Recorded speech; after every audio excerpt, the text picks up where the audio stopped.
All right, good evening and welcome to the August 28th, 2023 Planning and Zoning Commission meeting at 6:30 p.m. Would you please join me for a moment of silent prayer and the Pledge of Allegiance?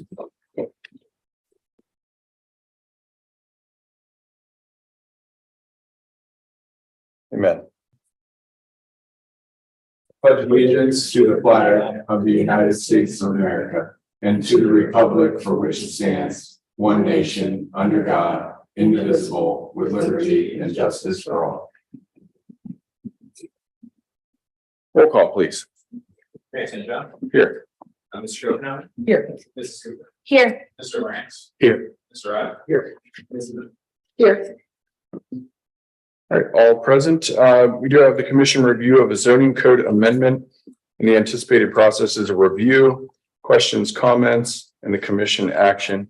We also have Elisa from CT Consultants who's helped draft this code, but Daryl, Wes, Dan Whited, Vic, Dave Bream, myself. I'm sure we're missing a few others.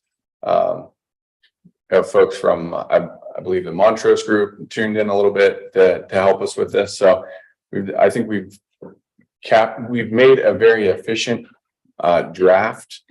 And what we're trying to do is we are trying to accomplish attracting high quality industrial use, ones that we know want to be here, with companies that want to be here. We've been meeting with Jobs Ohio and One Columbus.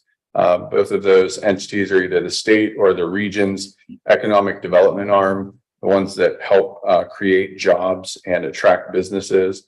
And there's a few missing components that we have today to attract high quality, high tech, scientific research and development and technology users.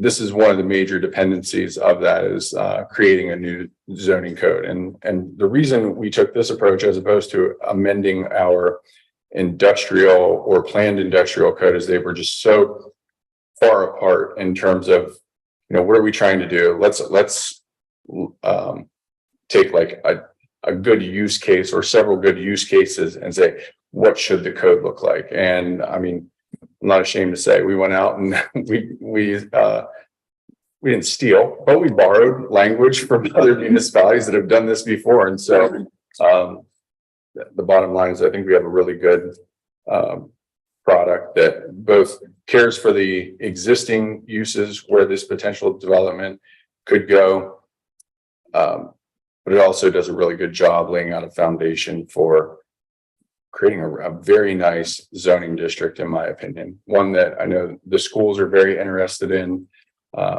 Sunbury is very interested in, and I think will put us on a path closer to prosperity.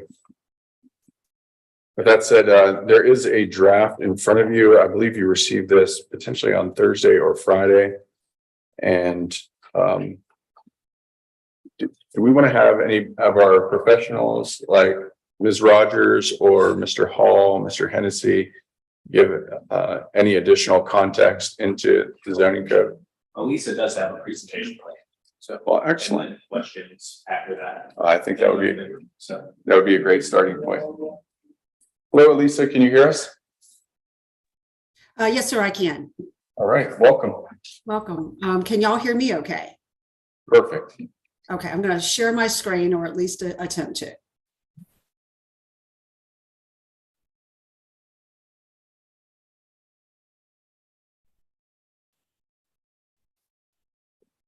Are y'all seeing my slideshow?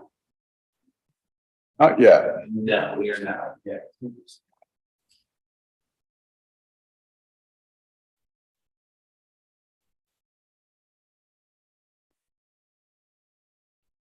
Doing the same thing I did earlier here, Lisa. It's not switching it to your slideshow. Is there anything you did different? I did not, but let's try it again.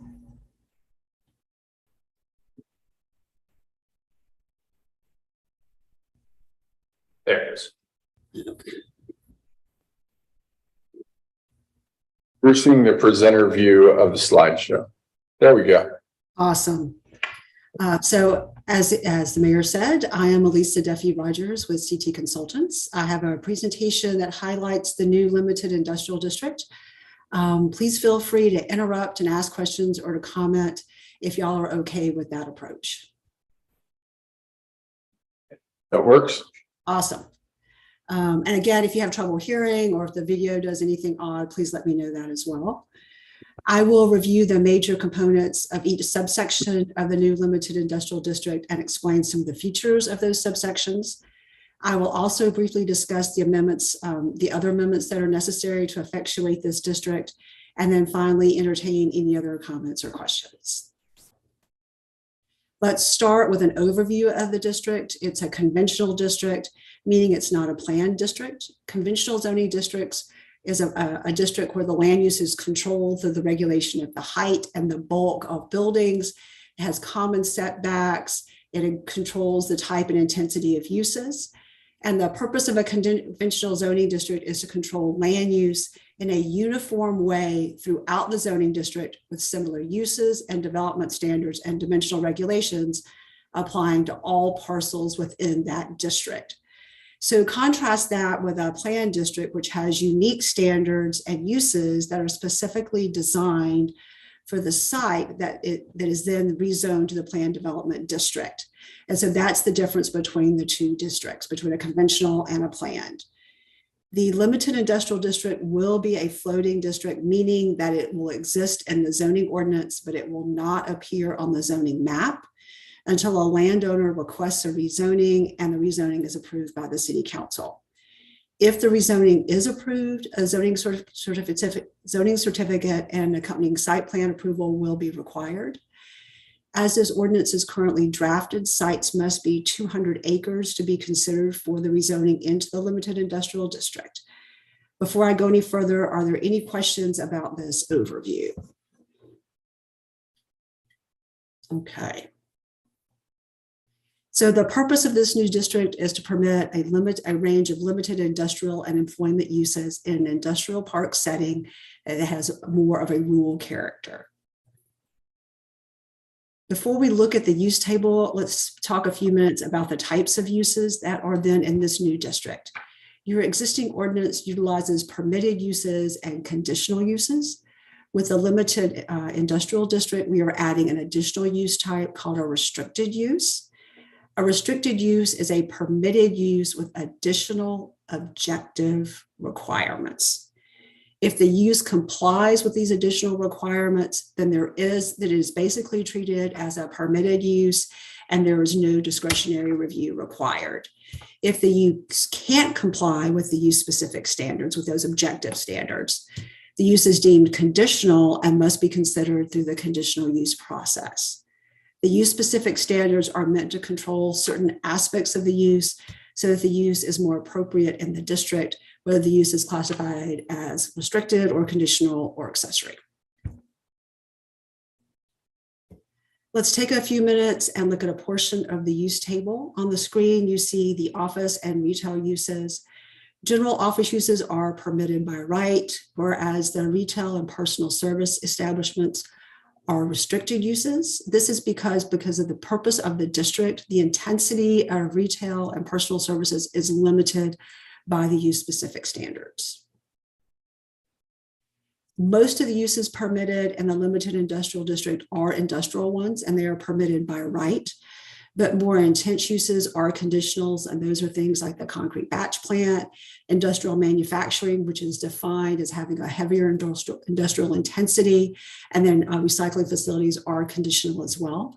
And all of these uses are defined in the amendments to the definition section. In terms of the development standards, setbacks are differentiated between the buildings and the pavements. You will notice that we have increased setbacks adjacent to US and state routes. We were really concerned about creating a character along these routes that is dominated by landscaping and features abutting the right-of-way, not large buildings close to the street. For buildings, the minimum setbacks from US and state routes from the right-of-way line is 250 feet.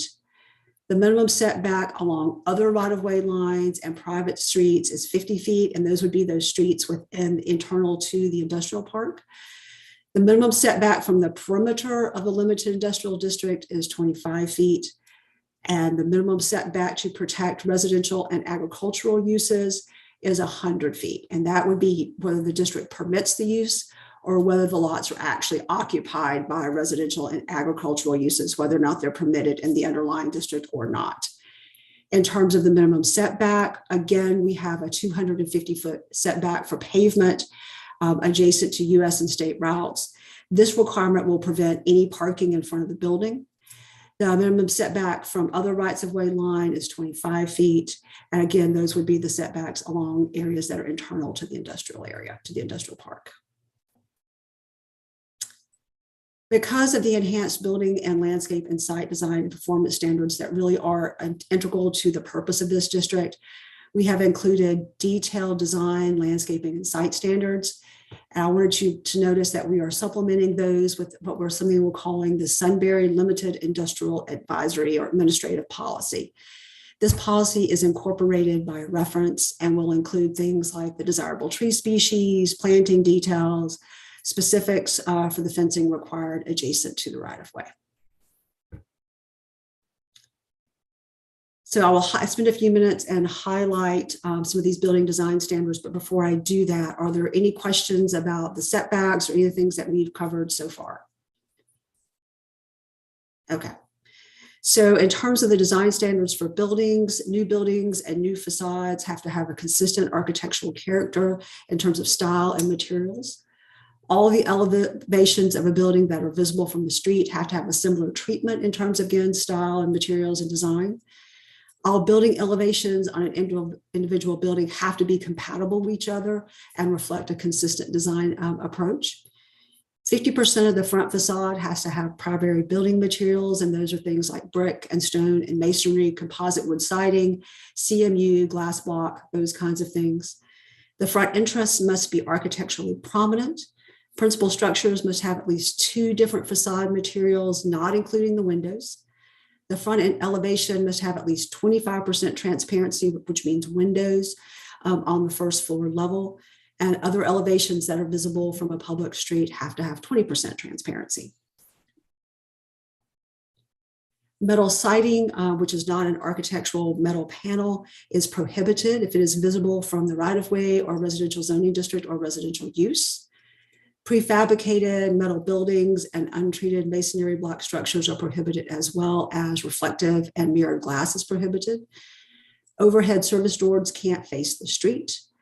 And the facades of principal structures that are visible from a public street really do have to have a variety of architectural treatments, whether that's breaking up the facade with recesses or projections or contrasting bands or awnings or different colors or colonnades. And the front facade and facades that are visible from the right-of-way can't have an uninterrupted length of blank wall longer than 60 feet, meaning that no more, every 60 feet, you're going to have to break that facade up in some way. In terms of landscaping and in terms of landscaping standards, the city's existing tree preservation requirements are incorporated into this district. In addition to the increased setback requirements that I mentioned earlier, we do have some buffering and screening. They're required to have a 5-foot high mound that has evergreen trees and shrubs, as well as deciduous trees that must be planted on the top. And after 5 years, the screening must be a minimum of 10 feet in height. For parking lots, every 10 parking spaces have to be separated with 1 tree island, and those trees have to be 3 inches in caliber when planted. Parking lots are allowed in front of the buildings on interior streets, as I said, but screening is required. And that screening can be berms or walls or ornamental fencing combined with landscaping. Hedgerow plantings are required 5 or 6 feet on center for all the parcels that are under different ownership that abut each other. And those hedgerow plantings have to be in 12-foot wide strips. And then we're also requiring front yard landscaping with at least 1 tree per 30 feet of frontage. So again, to help further define the corridor where the limited industrial district will be utilized, we are requiring elements such as the multi-use trail and street trees and fencing.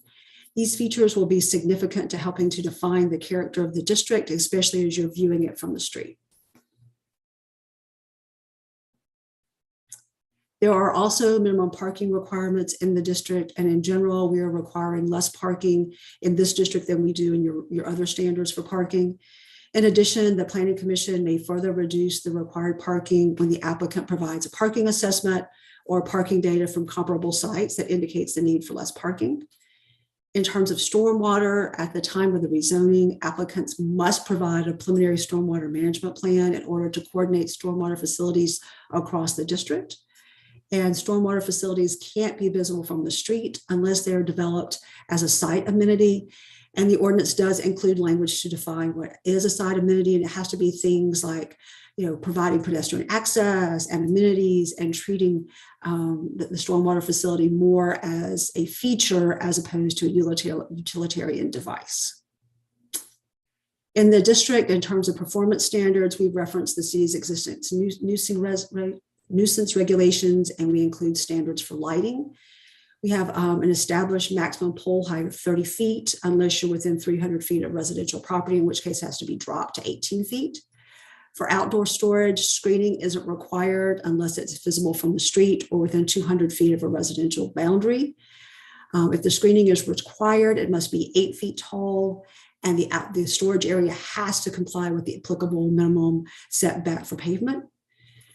Because some of the permitted uses in the district may utilize hazard materials, we included a requirement that those materials have, as they are being stored or processed, you have to, at the time of the zoning certificate request, provide a written statement that says the nature of those materials and how they are being properly handled on site. And all utilities have to be located underground.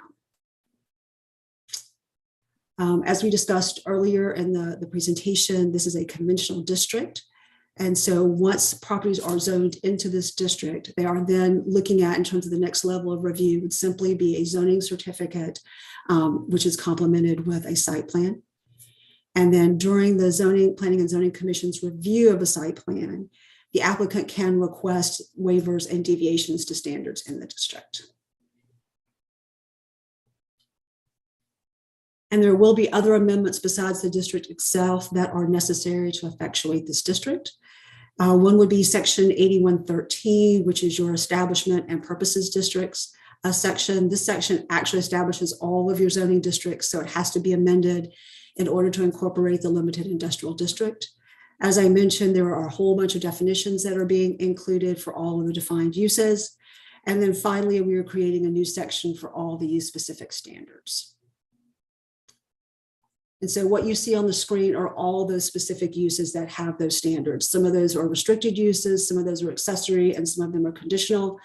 But again, all of those standards are included, standards for all of those uses are included in the new section. All right, closing questions, comments. So I'm going to stop sharing so we can see each other. All right. Thank you so much, Elisa, for running through that. I'm sure we have several questions for you, so maybe just stay off mute for a moment. Okay. Any questions from the Planning and Zoning Commission for Ms. Duffy Rogers?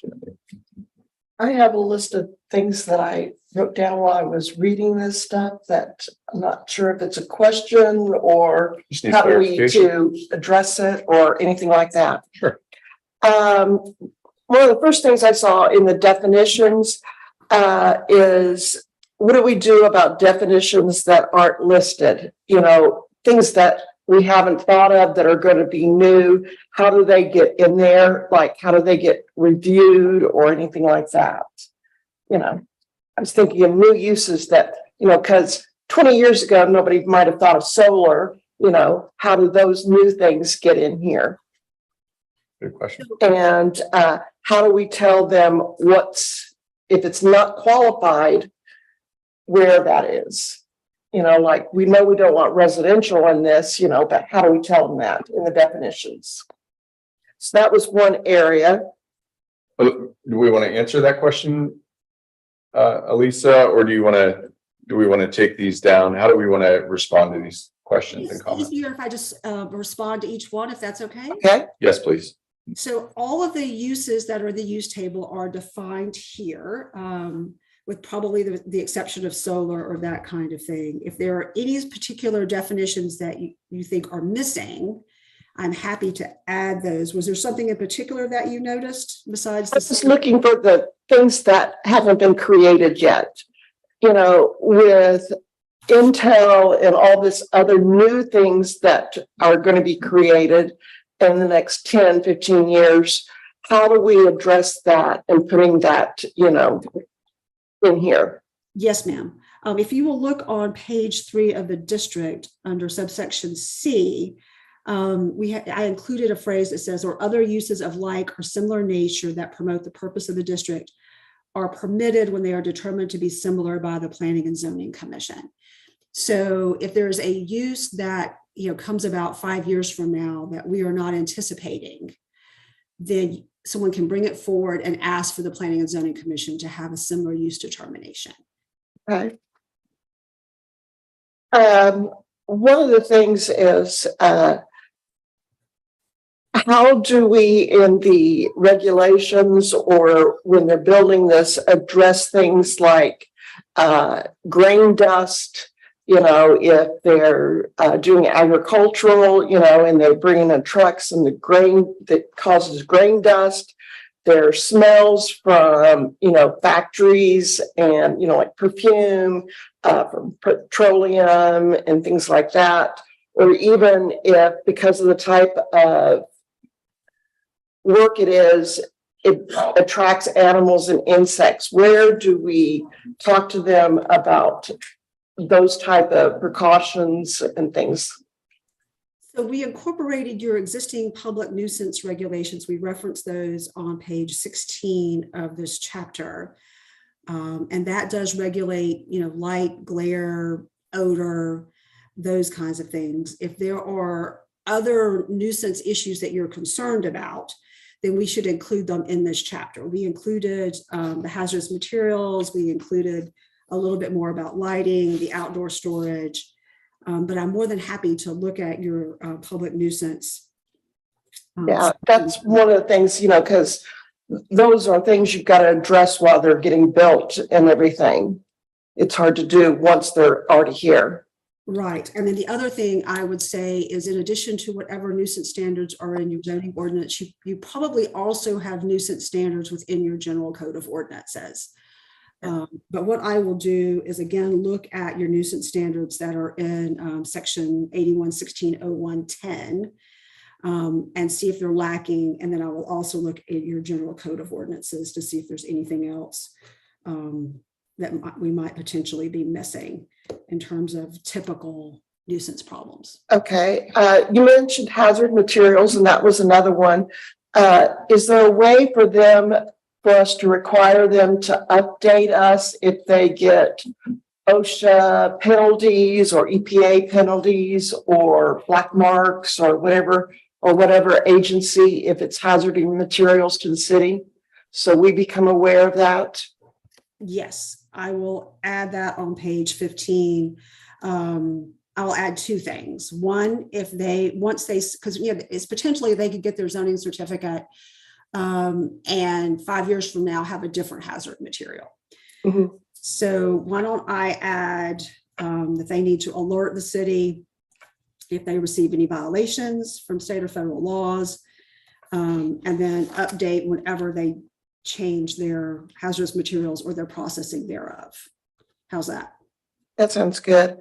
Okay. One of the things is, did we look in our zoning compliance, if we're going to have this big area, if we've addressed all the points that we need to make sure that they're complying with? You know, we know about grass length and everything, but I don't know if we've addressed now all these fences and these outdoor buildings that we need to make sure they're in compliance with.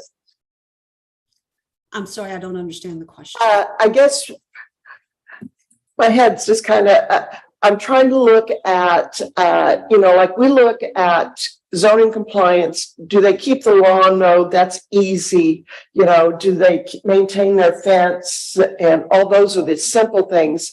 But if we're going to be going into the specialty arena, is there compliance things that we need to be on the lookout for that would be only unique to that? particular area. And when you're speaking of compliance, do you mean complying with all of these detailed standards, or do you mean enforcement such that, for example, they are maintaining their property and these buildings in a way that is compliant? So we're talking about upfront. Enforcement.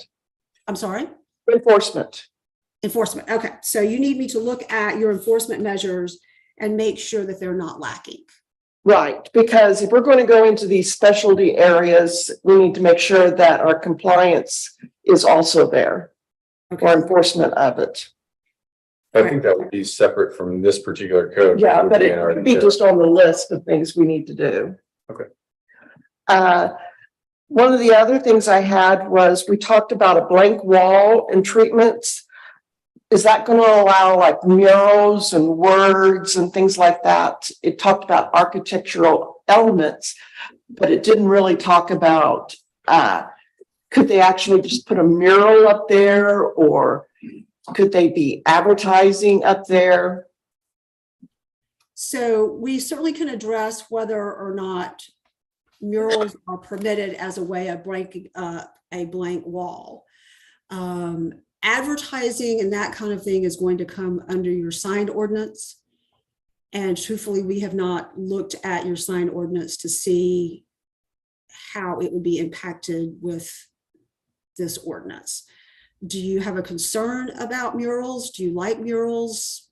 I like murals. I just don't want to get into a thing where they start doing political signs or whatever, you know, that's on a blank wall, if it's big enough that everybody can see.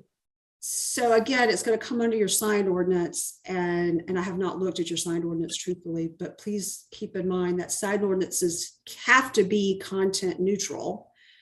And so while we can deal with time, manner, and place of signage, we can't deal with content of signage. As a result of a Supreme Court case called Reed versus the Town of Gilbert.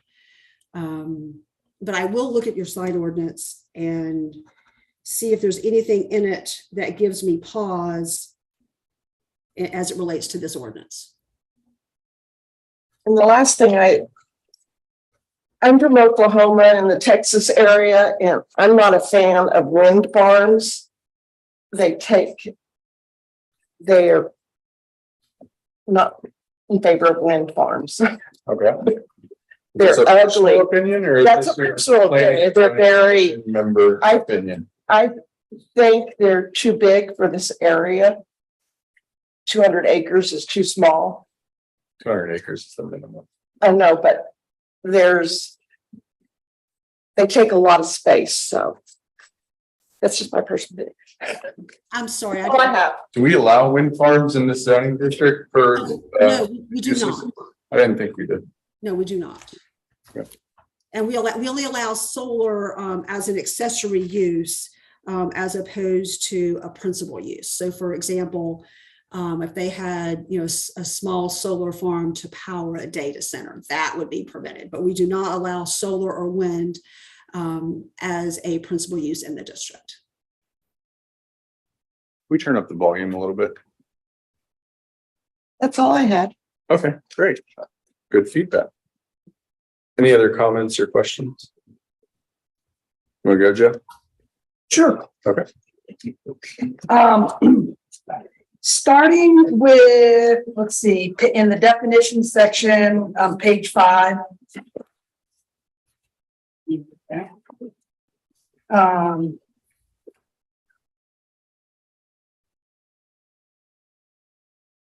Under the public utility, it says for the purpose of this ordinance, commercial wireless, cellular, telecommunications facilities shall not be considered public utility use. Can you explain why? Yes, because in this situation, public utility is meaning all of those kinds of generation of, sewer and water and pump stations and those kinds of things. But telecommunication devices are considered under separate legislation and need to be dealt with under those kinds of things versus public utilities. Okay. And then in the limited industrial district section, page 2, application A, could you give me a definition of what an irregular block pattern might be? Sure. So that would be a situation where you have a normal block pattern would be what you see in your downtown area, right? An irregular block pattern would be offset streets, large lots, pie-shaped lots, anything like that that is irregular in its development over time. Does that make sense? Sure. On page 6 of the same text, I have another question. Yes, ma'am.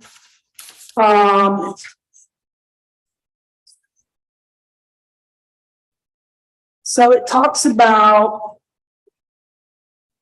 the facade that is seen from the public right of way. What is the other 50% that is not in the public right of way? It'd be facing another building within the district. Right, but what material is acceptable for that? And my perfect example of that is we have an industrial park now, and now they just put a brand new 2 schools behind it, and now we're looking at the backs of industrial that's not so eye appealing. Who's to say in the future that the same doesn't happen all over again? I think in that case, this code addresses that where it's an ag or a residential use. So at the time when those were being built, it was ag, right? I believe.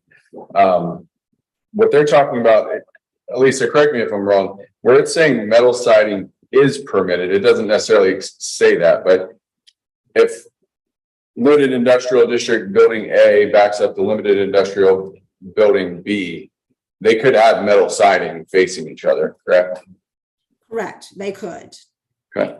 Yeah. But if it's, I forget the distance here, there's a distance standard. If it's against a non-conforming use like residential, it's got to be something like 300 foot away to have metal siding. Is that correct?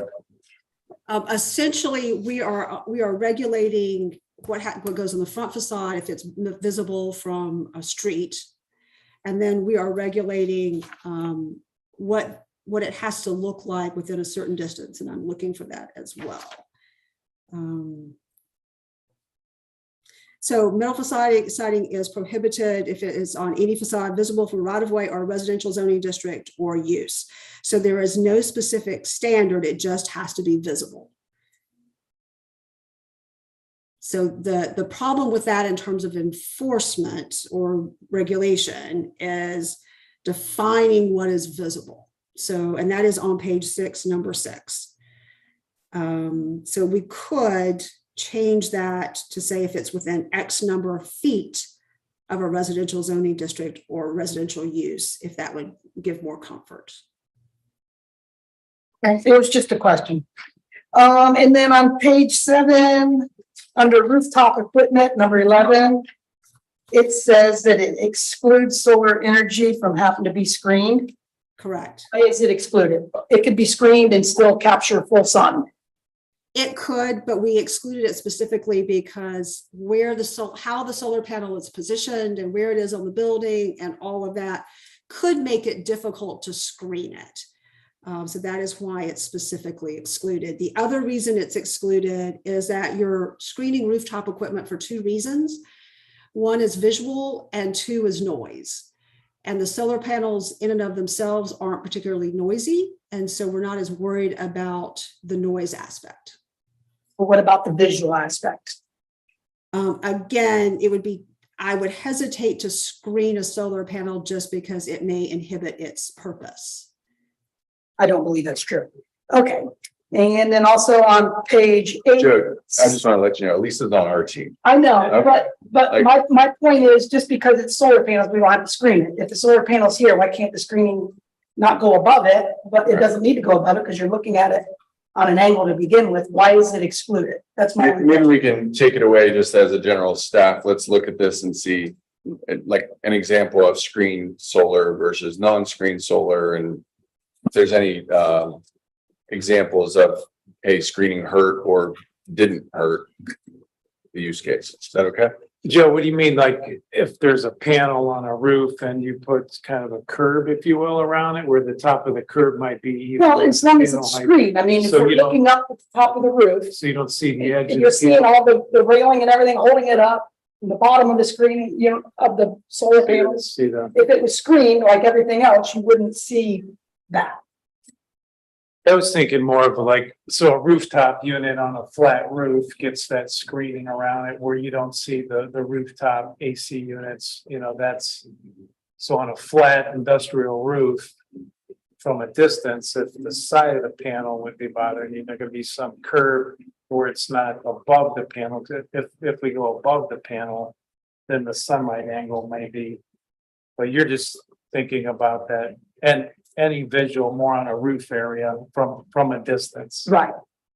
Gotcha. Yeah, I'm just trying to see what you were Because a thinking. lot of times, like when you see them out in the fields and whatnot, you know, they're sitting 5, 6 feet up off the ground on a big rail system. If it's ground mounted at an angle, right? Yeah, that's, I don't know that I've ever seen one on the roof. So my question was why is it being excluded just because it's solar? right, understood. Okay. I've got an example, one I can show you, Jeff, where I physically work. There's solar panels on every single panel. It's a 5-story building, but on the second floor was the original floor where all the solar panels are. It's not screened at all. But if you're driving on the road or walking by the building, you have no idea that they're even there.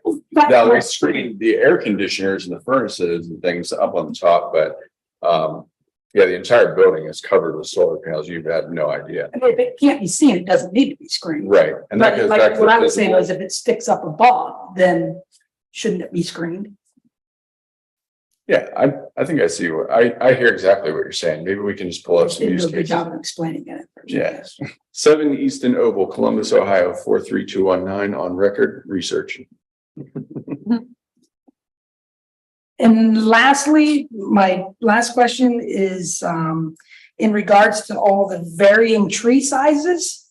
Through your text, there is 6 different sizes that are required. Right. And I don't know that if it makes it, I don't know if the word is easier. But if there was more consistency, I guess you could say, because it varies anywhere from 1 inch to a 3-year seedling to 2 to 3 inches to maximum 3 inches, minimum of 3 inches. There's a whole list of them. And There is, and there was actually method to that madness. So the idea, as we talked about in the purpose of the district, is really to have something that's a more rural setting as opposed to a more suburban setting. And so if all the trees are the exact same size, it does look like someone just sort of came in and plopped in the trees. And if you vary the sizes from saplings to 3 inches, it does give the appearance that there's a more randomness to it, and it's more rural in its character. I hear exactly what you're saying, that it varies dramatically, but that really was the reason behind that. If it gives you pause, or if you would like for it to be more uniform, we can do that. But that was the rationale for having all of those different standards. my biggest thing, I think, is just so makes for easier communication. If I'm communicating to someone and I say, well, it has to be 2 to 3 inches, that's what I'm thinking, but really it was 1 to 2. I mean, to me, with all the different varying sizes, it makes for a big margin of error, I guess you could say. But it was just a question. I think that's all I have. Good feedback. Rick, do you have any questions or comments? Yes, All righty. much simpler. Why did we decide on a black fence and not white? For the standard. I don't know. It seems like we've been going black in almost all our new neighborhoods, So, I believe. I don't know that anybody said. Daryl, do you have any feedback on that? No, I was just gonna say, I think we've been leaning toward the notion that it'd be a black split rail fence. But I thought, at least one of the things I thought we decided is that we're gonna align this with the, Sunbury Parkway District Plan. yeah, so maybe we just need to be a little bit more clear that I think that was our intention. Right. That once we decide on the standard for the parkway, we would apply a similar standard, to this particular, yeah. So, at least if we need to soften that a little bit to make sure that it aligns with where we land on the Parkway. So what we should do, if you were concerned about the color in that respect, is just pull the color out and put the color in the administrative policy. And then that way, whatever we ultimately decide on Sunbury Parkway, it'll be in the policy and it'll all be consistent. Yeah, I mean, that's the intent, that's what we're trying to accomplish, so. Yeah. And the other thing I was going to mention is, at least the way I read this, I think it's 4 split rail fence or something like that. That seems to me like what we saw in some of the exhibits that was white, like New Albany has 4 horizontal bars. I know for the Parkway and District Plan, we're actually talking about like 2 parallel bars and then an X in between potentially. So we're getting into the details, but it's a good question. Yeah, great. And yeah, we just want to have uniformity. Again, I think we just want to be clear that we're gonna try to align the two. And I think the Parkway design is probably the one driving it, but West maybe deal with that. I think the goal was just that consistent fence pattern. So when you're approaching Sunbury, whether it's from 61, 3, 37, that you recognize that and you know you're coming into Sunbury. So that's kind of the goal. And black seemed to flow well. It's I think I don't know, my opinion is I like black over the white. I think the 4 rail equestrian black fencing just looks classy. You put some brick piers in there and it just, it looks good. So, but that's an opinion. So we can go either way. But I think when we do pick a standard, it just is going to form that entrance feature into the city. So Yeah, you really can't change it, so that's kind of what was my question, because once you go one way, you can't go back, so it's whatever it is. Okay. I think it's all good as long as everything is consistent, like Agreed. you're saying. The only thing I would recommend is possibly keeping it a simple 4 rail horse fence versus an X, because anybody can go replace a rail that's horizontal, but it's going to take somebody knowing what they're going to do to cut the angles and whatnot. Right. To make the other look good. it's expensive. Yeah. I'll make that recommendation to the district level plan steering committee. The only question I have about the fence is who's going to be responsible for maintaining that? Will that be a village? Still talking about that. I know New Albany, they do a lot of the maintenance through the city. I don't have the answer for that yet, but my goal would be not to have, the city do it, but we enforce the standard, but there's another funding source that is paying for that, I guess is what I'm trying to say. All right. So Okay. as, Go ahead. I apologize. As it's currently drafted, the fence will be on private property, so it will be their responsibility to maintain it as it's currently drafted. And so if I understood correctly, I need to pull out the color black and just refer to the administrative policy so that we then ensure the consistency. Did I understand correctly? I think that's a good approach. Okay, thank you all. Thank you. And the other thing I should mention, the pictures that are in this are simply pictures that we're providing examples. We will actually supplement those at some point in time with what you decide your ultimate fencing is going to look like, so that there's no confusion between what potentially may be in the policy and what's in here. So what you see in the document will change. We've got a couple other commission members yet to weigh in. Mr. Lawrence, any questions? No, not really. No. Okay. Mrs. Cooper? I just wanted to make sure that I understood correctly. In the beginning of the presentation, you mentioned that this, if adapted, it won't be on our zoning map. It'll be a floating district. So is that then a landowner owns 200 plus acres and wants to change their zoning? They just have this as an option, and we would go through the same process that we do now to change a zoning district? Yes, ma'am, it would be a legislative process to change it to this district, but the only thing you should be aware of is that it's a conventional district, not a planned one. So it would be a legislative act to change to this district, and then they would be required to meet the standards that are in this district, as opposed to tailoring it to a planned district. But you're correct, it would just sit in the zoning ordinance until someone requested it to be rezoned, requested to rezone their property to it. Okay, understood. And then to piggyback off that, then what is the process from here? If the zoning commission approves, then does it go to council? It does. And then can we invite Elisa back to council? Yes, yeah, absolutely. I should also mention this, there's no action going to be taken on this. When you're creating a new zoning code, this is what I would call like kind of the serious part of the process, the serious part of our forward thinking role, the planning side.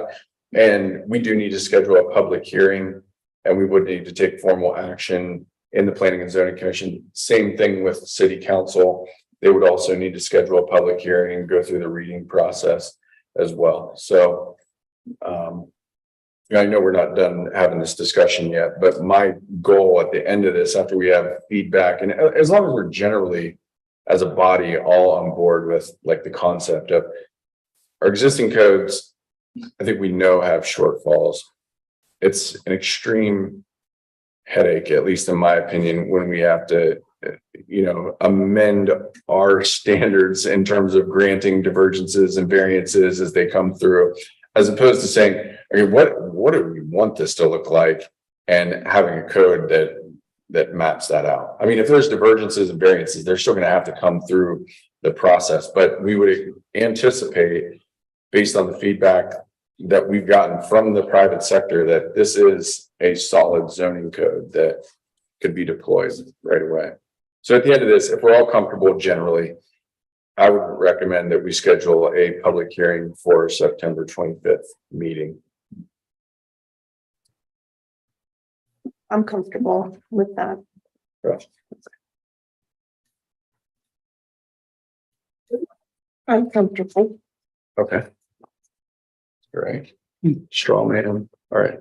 Generally. Okay. I did have just a couple items.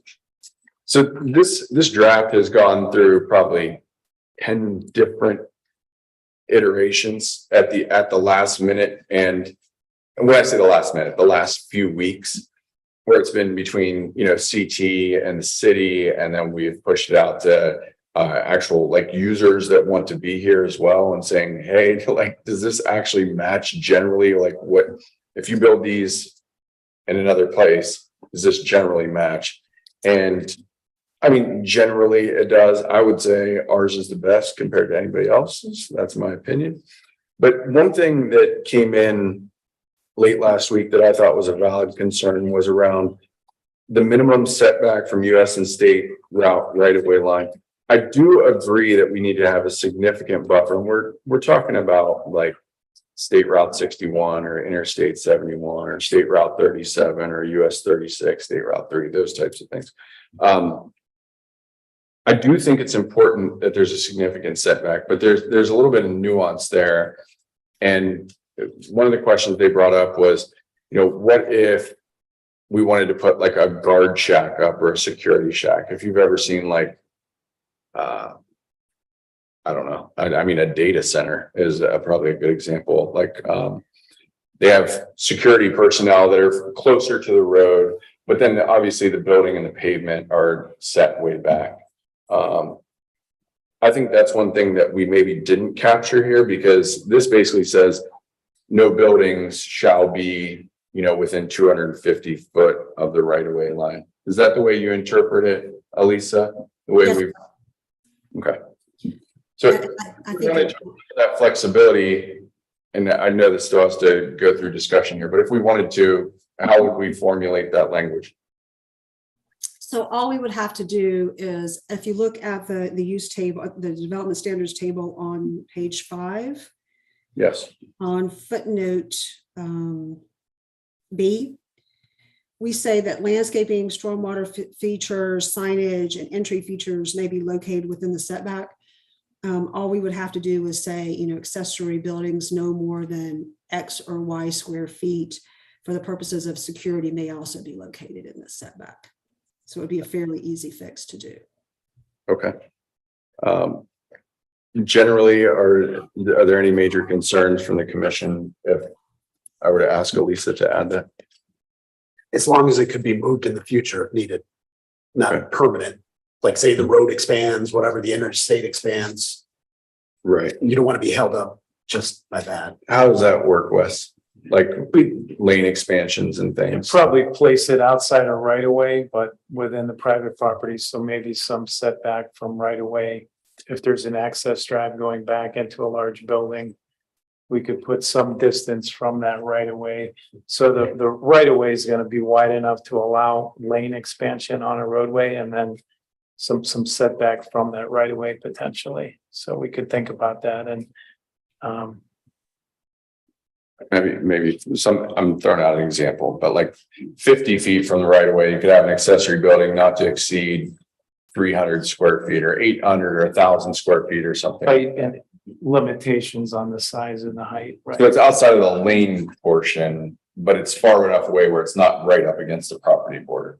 Right, right. Is that Yeah, what we'll you're thinking? pull some language on the restrictions, but Okay. understood. Yeah, good comment. And the other feedback we got, I want to make sure that I'm passing this back and forth from the Planning and Zoning Commission to users.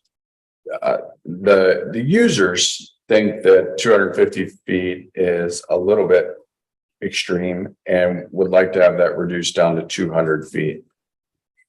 I can give you some examples of what 200 foot is like. It's approximately the distance from the right-of-way line to Showa is probably a Hitachi Estimo. From the right-of-way line, that's about 200 feet. So 250 coming from, do we know that? we tried to push it really far away. We said, So we didn't, no, Lisa, where did we come up with the 250? I don't know. We referenced some examples that we felt comfortable in, like, hey, 250 feels right. Does 200 feel wrong? I don't know that we had that debate until we were asked, I guess. Yeah, we started off with something closer to 100 or 150 feet. We looked at the building that is further north where the Dollar General distribution facility is. We measured that. We looked at some of the setbacks in New Albany for their buildings, and ultimately came to 250 feet, basically because it was really far from the road, and these buildings could be really tall and fairly monolithic in their style.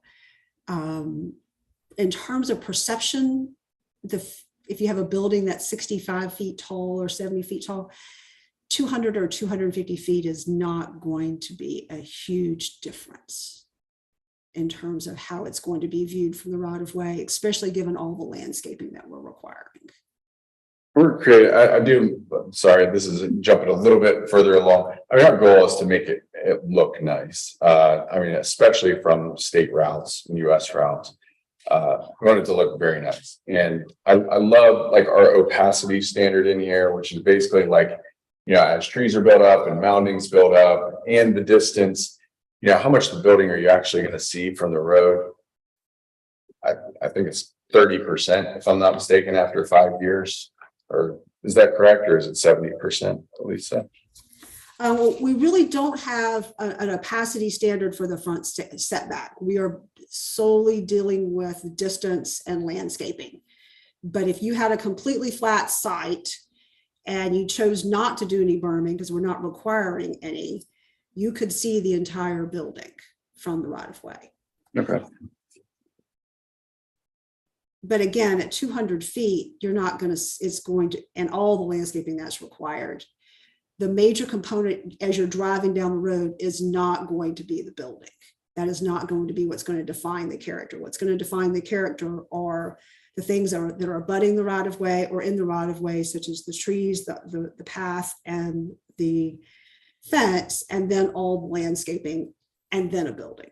And I would say that I would not recommend anything less than 200 feet if you really want to have the perception that it is a building plopped in the middle of a rural landscape. Anything less than 200 feet is not going to give you that perception from the right of way. The photo on page 1 and page 12 kind of illustrate that, where as you're driving down the roadway, what Elisa was referring to is just your eye's going to pick up that the fencing and the landscaping behind that. And even though there may be a building setback, 200 feet beyond that, that's gonna define that corridor from your viewpoint when you're traveling that right away.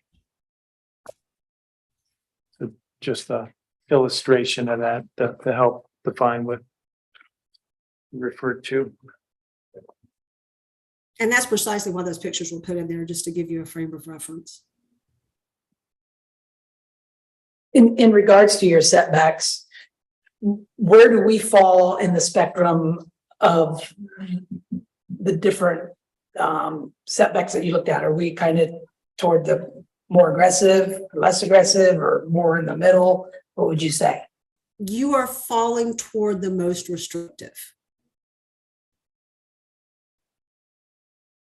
And we kept on deferring back to the purpose statement. We wanted to complement the area. Yeah. And not. Yeah, I mean, I think you get where I'm going with this. I mean, don't get me wrong. I think we're giving on the accessory building. So, I mean, I'm okay with it being 250. I don't want to make this decision going unilaterally if we end up having a public hearing and then we're giving this feedback to basically put it into a final form that we would be taking action on in our next meeting, or potentially could be taking action on. How tall is the Showa building?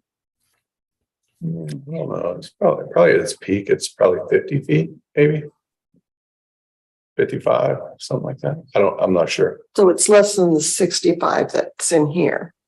Right. The maximum height is 85 feet. But then the 85 feet, you increase it by 10 feet for each 1 foot increase. Right. At 65 feet, you increase the height, the setbacks, correct? Joe, that's similar to what we did with Pat Shiley's PCD. Remember the slope calculation? Like you could add taller buildings, but basically it has to be set back even further. Then I'm okay with the 200. I think the Showa building is far enough back. And if it's close to 65 feet high, then It's not even close to 65 feet out there. No. I mean, the majority of that building is only 1 story, if I'm not mistaken. The center of the building is really tall. It has almost a second level in it with all the equipment in the center. But then again, you're only talking 2 stories, right? Well, 2 industrial stories that Yeah, it's pretty high. I've been up there. okay. But it's kind of broken up because it's got so much flat. in Yeah, front of it. it's way in the center of the building. So yeah, it's not, As you look at it, it looks like a 1-story building yeah, for the most part. it's probably 30 feet on the inside and then that is yet another whatever. Yeah, above that. Yeah, they have a lot of HVAC equipment up there, way up there in the center.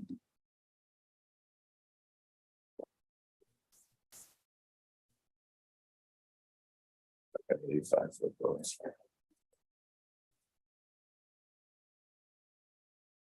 right, what do you guys think? You want to do rock, paper, scissors for 200 or 250 or split the difference?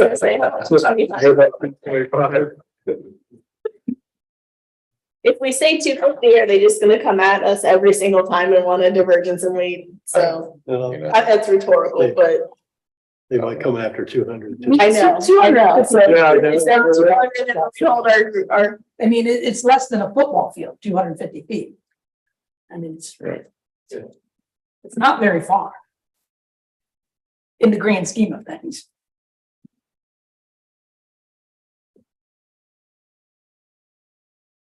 Fine with leaving it. Fine with leaving it? Yeah. We'll leave it the way it is. Yep. Okay. Are you fine? Yep, and then allow them that little guard shack. Yeah. Okay. Yeah. What do you say? 250, 200 or indifferent? 250 is good. Okay. All right. We got 3 250s. We're leaning towards the majority here. We'll stick with 250. This is against state routes and US routes. So we don't have that many. Let's be honest. I mean, when you have inner roads within the development, when you're against county roads, township roads, city roads, this setback standard does not apply. So that's the goal is based off the state route, an entrance type feature, right? I'm good with it. Okay. Any other feedback from the commission?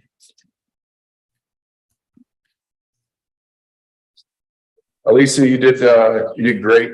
I really appreciate all the work you put into this. I can't even count the hours. I'll have to count the dollars. No, but you've done a wonderful job. I think you did a great job presenting a high level summary for some very forward thinking zoning text here. Something that's going to take the city, take us forward. Thank you again. Thank you very much. And I will make the changes we talked about and then look at the issues that were raised early in the meeting. And thank you all very much. Thank you so much. Have a good evening. Thank you. You too.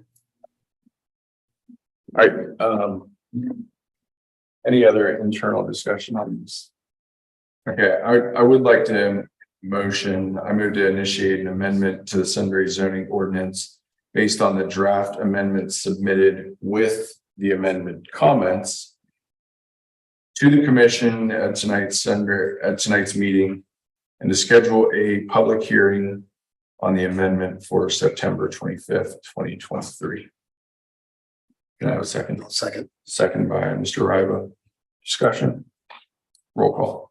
Mayor St. John. Yes. Mr. Rogan. Yes. Ms. Cooper. Yes. Mr. Ryan. Yes. Mr. Ryan. It's Ms. Miller. Yes. I just want to say, everybody's feedback was excellent. Like the feedback and the questions and the line of questioning. Excellent feedback. Thank you very much. All right, we're on to the visitor section. Doesn't look like we have any. We don't have any minutes to approve, so we're on to the zoning report. Nothing for August, not too much happening this month. I did meet with two representatives for some digital programs. I think I talked briefly with some of you last month, just looking at kind of tracking permits. A lot of them kind of extend way more beyond that. So I'm kind of getting the gist from a lot of these. No steps taken at this moment, just kind of information at this point to see what we want, if we want anything at all. We did the annual impact fee report. It was given to council. So impact fees have been raised 2.18% to stay in line with inflation. On January, they go up based on a previous ordinance that was passed. So that would just be that 2.18% to the end of the year. And then the previously agreed on impact fees will take place January 1st. Road repairs have started. I'm sure you've seen the comes around. So those are going on. We're going to be doing some notification this week or next week with the roads that are going to be more closed. So the residents will know. Phone inquiries about conditions in subdivisions, questions about new subdivisions, and then questions about potential subdivisions in the parkway, including locations and roads. Just a lot of kind of general, more miscellaneous things going on. And then driving around to look at observing conditions in grass. 3 different residents had condition notices. One of them might be getting a warning here this week, depending on the condition, but one was grass, one was for a car and grass, and then one is for trash. So nothing too crazy on that. Permits issued, we had 17, I believe, 12 of which were new builds. Occupancy permits, just 6, with most of them coming from Clover Street. And then a lot of fence permits this past month. As far as compared to last year, looking at August, obviously moving down, but last year's August was phenomenal. So nothing too crazy there. We're still kind of on pace to be every other year by a good amount as far as new construction goes. And any questions on anything zoning or permits? Any questions? A question on the, when you're getting phone inquiries on conditions and subdivisions or questions on new subdivisions. Yeah. Number one, are you keeping a log of those like issues or questions that you're getting to see if you're getting the same ones over and over? And then number 2, like what type are you getting? So mainly we're looking at, and depending on road conditions, occasionally that's only happened a few times. Looking at all the rain, we've gotten a lot of water conditions and conditions of properties, conditions of roads with water is something that's going on. And then as soon as looking at subdivisions, we've had questions on Magnolia going in next to the school. People don't know what's going in there yet. I've been getting a lot of calls about that just because with a lot of the travel going around the school right now. I think that's picking up in everybody's mind. So just sending over what we have on that and letting them know what's going on there, public information. And then most of it just ties in with what's happening between Price Ponds and Magnolia, like the road connectors there. There's a lot of questions like, is that road going to connect? How's it going to connect? When is the road going to be done? Like that kind of stuff. We've had a lot less. I know last month we had someone come in about construction trucks driving through. We haven't gotten, I've typically received 1 or 2 complaints about that. We didn't get any this past month. So I'm thinking we're either doing better on that or people are just complaining. Sick of complaining. You can see them on everything.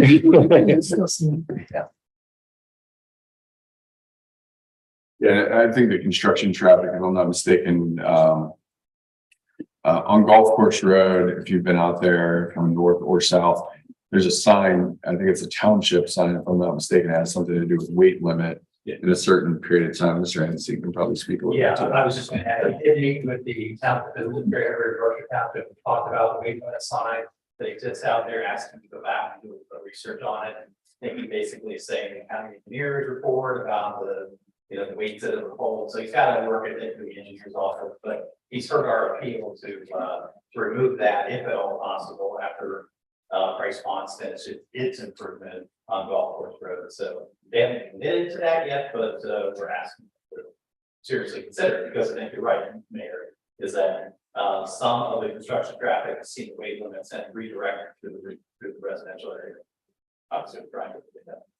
I think the bottom line, I know that getting the sign down and getting that approved, just because it's common sense and practical to do so, because the alternative is they're driving through neighborhoods. Right. It's for us, me to instruct the police, like, do not enforce this standard, and talk to the sheriff's office about the same thing. Yeah. That's, I think, our quickest plan. Anything else? All right, we have next meeting, discussion of your business. Anything from this side of the table? Anything from this side of the table? I do have some new business. Okay. Kind of going over but we've been getting questions about HOA approval requirement for residential zoning applications. So I just kind of wanted to go over why we're requiring that. Can you pull your microphone down? So with the HOA approval, it's required based on our permit. I can pass these out to you guys. But on the bottom of this, it's a HOA approval required where applicable. So we're just getting questions. I've gotten it from at least 2 residents this past month asking why it is there. And the main reason why it is there is because if I approve something and then the HOA says no, it's just going to cause controversy between us with that HOA. So getting their approval first, so we make sure that whatever is going into their HOA district is approved by them and then also approved by us.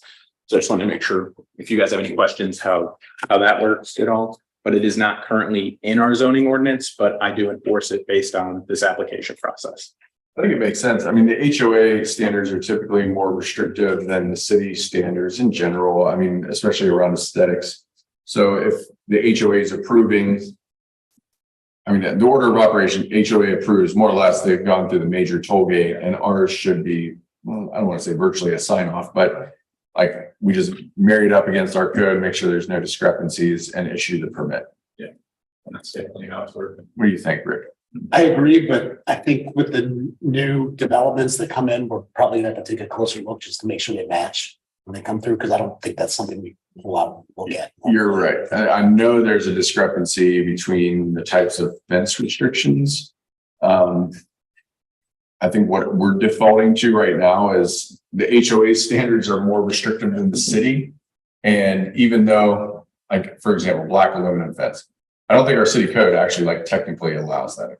Am I right? It says metal, so it kind of just your interpretation, which goes along with our city code. Right. It's up, most of it's up for interpretation. So that's kind of where we've been playing it. Right. Steve, during his process allowed black metal fences, and now that they're in half the neighborhoods, I'm not gonna not allow. Right. Black Totally. And that's the right thing to do. I'm just saying, to Rick's point, we should go back and just make sure we're all aligned with like what's coming through and what HOAs are allowed. I agree with you on that. Everybody okay with this? All right. Anything else, Alex? No, that is all I have. Alyssa, do you have anything? This is your second zoning commission meeting? Alyssa's kicking some butt. Just want to let you know, you're doing a great job, technical term, keeping bus. All right, next meeting is September 25th, 2023. Move to adjourn. Move to adjourn by Mr. Riva, Second. second by three people. We're gonna give it to Deborah Miller. Discussion, roll call. Commissioner Brown, Yes. Mr. Gokenhour, Yes. Ms. Cooper, Yes. Mr. Lawrence. Yes. Mr. Riva. Yes. No. Yes. 6 yeas.